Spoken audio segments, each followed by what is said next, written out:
Welcome to North Star Stamper. I'm Susan Kramer. I'm an independent Stampin' Up! Demonstrator in Woodbury, Minnesota. I'm looking for myself on my computer to make sure my video is just how I want it. Looks good. I don't think there'll be any viewers because my husband's the only one that's in this private group that I record in. So today I have a use for your scraps. So I did have a large scrap and I made an envelope because it makes a square card and I don't have square envelopes.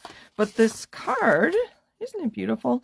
And we'll talk about it in just a minute, would fit in this envelope. So I could send it in this.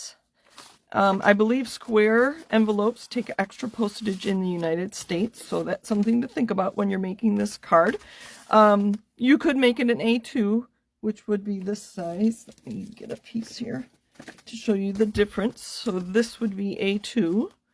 So you could use smaller pieces.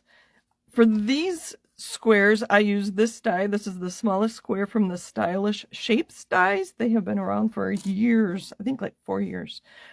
So this took a little time to do, but I like the edge on the squares. You can see these I embossed with various embossing folders.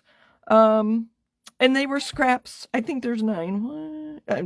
You don't need a lot of scraps. They're small scraps. So it's a great use of all those extra pieces of designer series paper that you just can't throw away because it has your favorite print on it. So this was a fun one just to mix and match. And these papers did happen to come from the same pack. But if you have papers from various paper packs that have the same color, go for it. That'd be kind of fun. So this was actually the freshly made sketch for this week, number 735. So you can see my squares aren't quite straight sometimes, so I made a second card. And again, I made an envelope with our retired envelope punch board, which you may have. And this time I started with the squares along the bottom edge, and that gave me a better here, let me leave this one here, a better an easier way to make sure my squares were straight. These are just 1-inch squares that I use my trimmer for. This card came together very, very quickly. This was a little more time consuming because I did die cut all of those squares.